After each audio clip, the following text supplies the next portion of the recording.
Continuing in William James, A Pluralistic Universe, we now come to Lecture 2 on monistic idealism.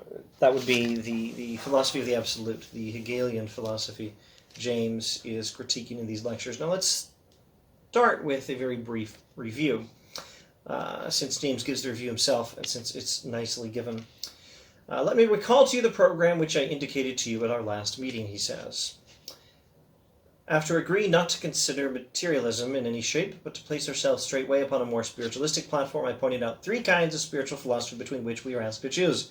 The first way was that of the older dualistic theism, with ourselves represented as a secondary order of substances created by God. We found that this allowed of a degree of intimacy with the creative principle inferior to that implied in the pantheistic belief that we are substantially one with it, and that the divine is therefore the most intimate of all our possessions, heart of our heart, in fact. Wow, that's already a lot. Okay, so he's begun by setting aside materialism and deciding to investigate the universe upon a more spiritualistic interpretation.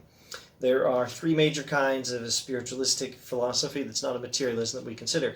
One is the old scholastic dualistic theism, which does have a degree, which does posit a degree of intimacy between the creative principle. That is to say, there is some close relation and friendship between us and God on the old scholastic dualistic theism. However, it's not as close a friendship and intimacy with God as in pantheism, which can be roughly, loosely defined as the idea that we are substantially one with the creative principle of the universe, and that the divine is therefore the most intimate of all our possessions, heart of our heart, in fact. The idea that the divine is the best thing we have, and that we are substantially one with the divine. That's the pantheistic approach. So James has set aside materialism, and then he's briefly considered dualistic scholastic theism. Now he's doing something else. He's looking at the pantheism, still reviewing. But we saw that this pantheistic belief could be held in two forms: a monistic form, which I called philosophy of the absolute, and a pluralistic form, which I called radical empiricism. The former conceiving that the divine exists authentically only when the world is experienced all at once in its absolute totality, whereas radical empiricism allows that the absolute sum total of things may never be actually experienced or realized in that shape at all, and that a disseminated, distributed, or incompletely unified appearance is the only form that reality may yet have achieved. Okay, so that was great. Those sentences are great. I gotta pause this video and highlight them again. Okay, so those were his definitions of monistic Hegelian pantheism and of the pluralistic pantheism, or the radical empiricism, that he's defending in these lectures against the Hegelian variety of pantheism.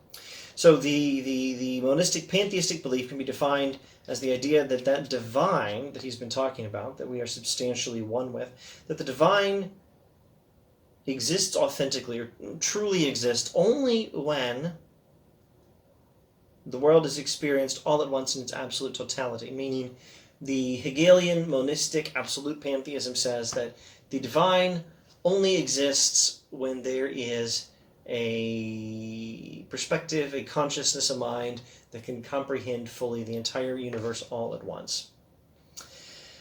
The radical empiricism, the pluralistic pantheism James is interested in, says that the absolute sum total of things, the whole of reality all at once, may never be actually experienced or realized in that shape at all, and a disseminated, distributed, or incompletely unified appearance is the only form that reality may yet have achieved. There may be, as yet, and perhaps for the rest of time, there may be no single divine perspective that understands everything all at once. There may just be multiple divine perspectives from multiple minds. No one divine mind may achieve the whole of reality all at once. I may contrast the monistic and pluralistic forms in question as the all form and the each form, more terminology that we may see him use rather a lot in the future.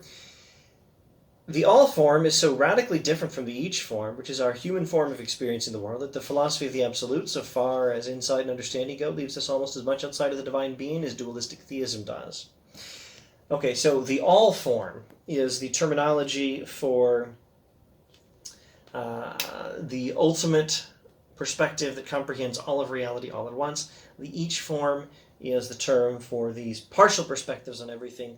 The pluralistic pantheism, all is divine, and all reality ultimately is something we can be substantially one with. The divine is the most intimate of all our possessions, but there's not just one divine mind that perceives everything all at once. There is rather multiple partial perspectives that perceive perhaps much, but not everything all at once. Okay, the each form is the terminology for one of those perspectives, one of those minds, one of those consciousnesses, and the all form is something completely outside of our human experience. The each form is not. And that's, I think, going to be his basic argument for pluralistic pantheism, that it's closer to the world as we experience it. Okay, I believe that radical empiricism, on the contrary, holding to the each form and making of God only one of the cachets, affords the higher degree of intimacy. The general thesis of these lectures, I said, would be a defense of the pluralistic against the monistic view. Now, he's not saying there's no God. Now, keep in mind, you can interpret James on a largely theistic model. James is, well, remember what he says about Christianity in the former lecture. There's academic Christianity, philosophical, dualistic, scholastic Christianity, but then there's the Christianity of human experience, which James has a great deal of respect for.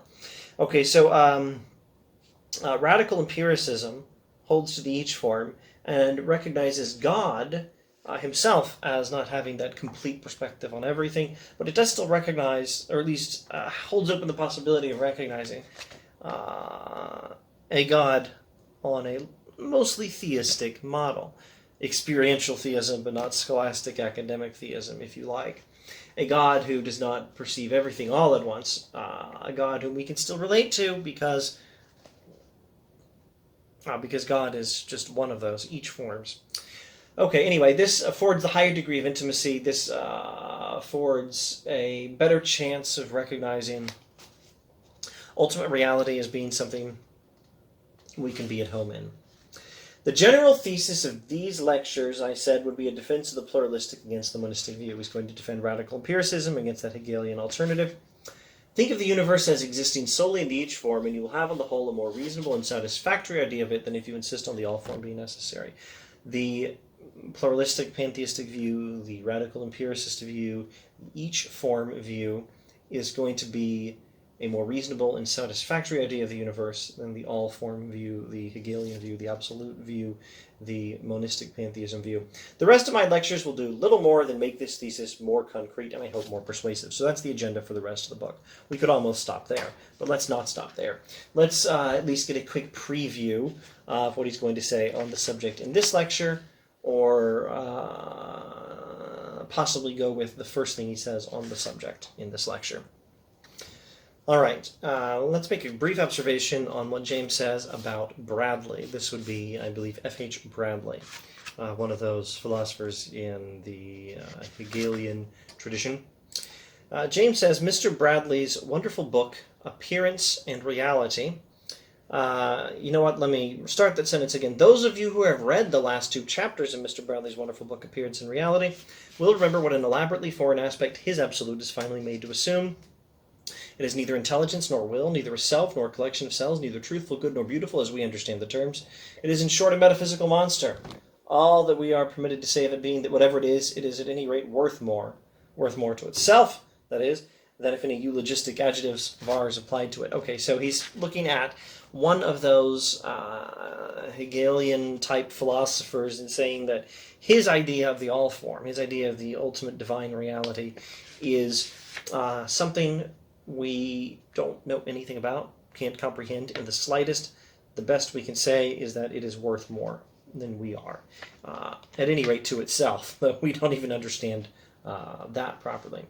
So now James is going to say something about Spinoza, and if we had time, I wish I could think about James reacting to the Hegelians and how that corresponds to Leibniz reacting to Spinoza. I believe I had some thoughts on that back in grad school, but can't pause to try to recollect them now.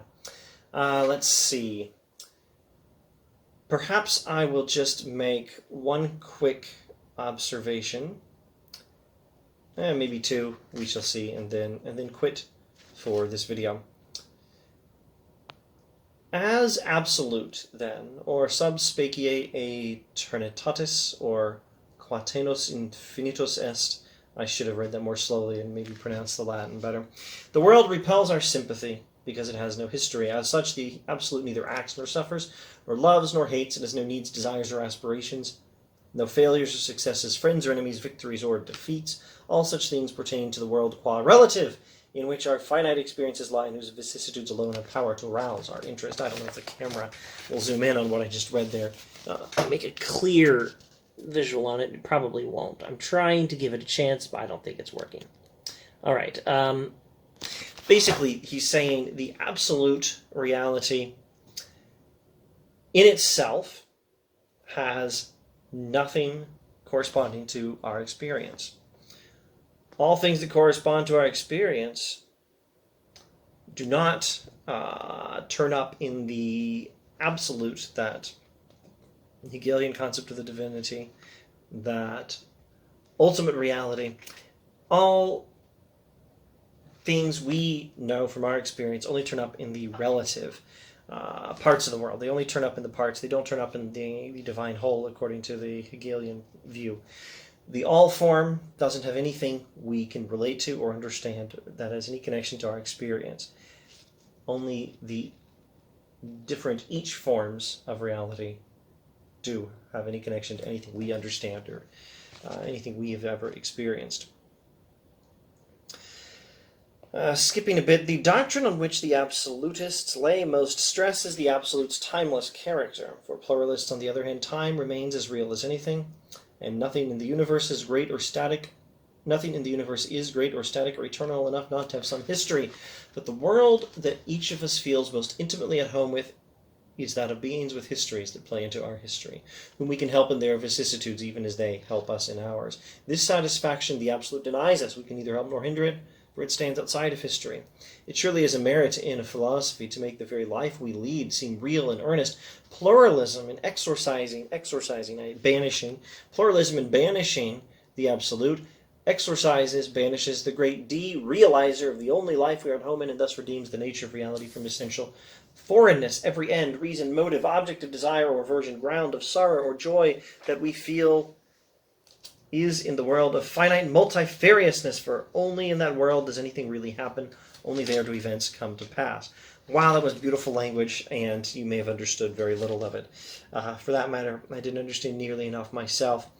Okay, so the Hegelian absolutist types, the people talking about the all form, they talk about the timelessness of that ultimate divine mind.